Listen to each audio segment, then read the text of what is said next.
V Medvoški knjižnici se ves čas dogajajo zanimive stvari. Prejšnji teden so tako združili odprtje nove fotografske razstave z zanimivim potopisnim predavanjem domačinke iz Bil, Ade Tarkulja. Ada se je lani odpravila na potovanje k prijateljici Liliji v Armenijo, ki jo je spoznala na enem izmed družabnih omrežij. Ta je Ado peljala na pot po jugu Armenije, kjer se vijejo več desetletni boji z Azerbajdžanom, pa vse do severa, kjer Armenija meji na Gruzijo in ji tako predstavlja najstarejšo krščansko državo z nam nerazumljivim jezikom, svojo pisavo, dobro hrano, prijaznimi ljudmi in zanimivimi običaji ter še bolj zanimivim življenjskim utripom. Ada Tarkulja je fotografinja in filmska ustvarjalka, scenaristka, asistentka režije, producentka in še marsikaj, predvsem pa velika ljubiteljica popotovanj in raziskovalka dežel.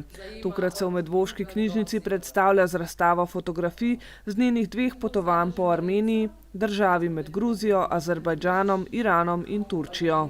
Ja, za Armenijo sem se odločila zato, ker sem med korono časom spoznala punco na, bom rekla, socialnem omrežju in sva se zelo dobro razumeli in me je povabila v Armenijo. Sicer Armenije res nisem poznala in je kar oddaljen odnos, recimo da tam 3500 km. Tako da v bistvu me je potem pritegnila, čeprav je država, ki ima veliko nesreče, saj jo dajata 2 državi, ki hočeta od nje ozemlje. Ampak dokler lahko še potujemo, zakaj pa ne Armenija. Ado zanima vse, predvsem pa pokrajina, ljudje in njihova kultura ter tradicija. Raziskovanje države, ki je prva prevzela krščanstvo kot uradno državno vero, deželo, kjer je povprečna nadmorska višina kar 1370 metrov in ima skoraj 2-krat več izgnancev v diasporah po svetu, kot jih živi v Armeniji, je bila tako priložnost za pridobivanje novih znanj in izkušenj. Armenski narod je zelo prijazen.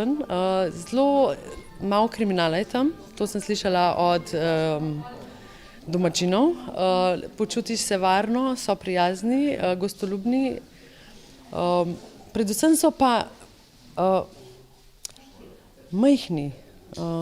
Se pravi, jaz sem bila za njih kar visoka, pa sem 1,70 m. Meni se zdi, da sem med višjimi.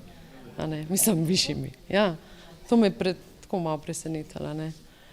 Ja, pa zelo imajo izrazite nosove, zelo veliko operacij, punce se delajo operacije. Zelo veliko je podobnih Kim Kardashian, ker pač njen oče je Armenec, tako da to. In kakšne so še razlike med Slovenijo in Armenijo? Jaz bi rekla, da Armenija je dosti balkanska država po smislu te kulture, tradicije. Ampak Slovencem pa mogoče kot narod podoben, na začetku zadržan, ampak ko te spoznajo, pa zelo ustrežljiv, prijazen. Mislim, da to so podobnosti. Glede pokrajine pa tako, se mi zdi stepska, nekje celo puščavska, na severu mogoče malo bolj zelena, primerljiva s Slovenijo.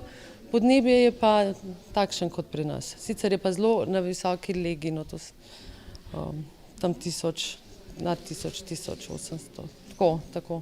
Kot je bilo razvidno na potopisnem predavanju, pa so na Ado naredile največji vtis predvsem krave, kako krave hodijo čez cesto, brez pastirjev, pa ceste, kako so ceste zavite, kako so ceste lahko luknjaste, lahko celo boljše kot pri nas.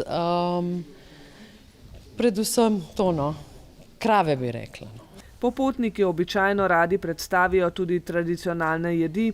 Ada je lokalno hrano sicer poskusila, ampak kakšnega velikega vtisa nanjo ni naredila. Imajo tudi čufte, imajo tudi nekakšne sarmice, mogoče sarme delajo tudi iz trtinih listov. Priznam, nisem se toliko ukvarjala z kulinariko armensko, ker lansko leto sem imela težave, tako da bolj na zihar. Ada Tarkulja je v Armenijo k svoji prijateljici odšla 2-krat, saj morajo Armenci pridobiti za vstop v Slovenijo vizo, pa tudi sicer je za Slovence potovanje v to deželo cenovno lažje izvedljivo in ugodno, kot je Slovenija za Armence. Armenija sem dala za karto iz Brnika 300 evrov, pa ravno tako iz Dunaja lansko leto 300 evrov. Tako da se mi zdi karte, samo karta, ampak potem je pa še test, ki ga moraš opraviti. To je dodaten strošek, a ne recimo, ne vem, še dodatnih 100 evrov, sicer se cena kar testov razlikuje v Sloveniji pa v Armeniji. Drugače kot življenje tam je pa, jaz bi rekla, enkrat ceneje. Ampak glede na to, da je povprečna plača okoli 280 evrov, ni poceni za njih. Ada Trkulja ima sedaj v knjižnici tudi fotografsko razstavo z naslovom Potovanje po Armeniji med jugom in severom, med vojno in mirom. Bor je bil težak, saj izbrati 16 fotografij izmed 3000 je naloga, težka, ampak nekako sem se osredotočila na turistične točke, na znane, tako da zgodba nekako teče kronološko. Razstavo fotografij v Medvoški knjižnici si lahko ogledate še do 15. aprila.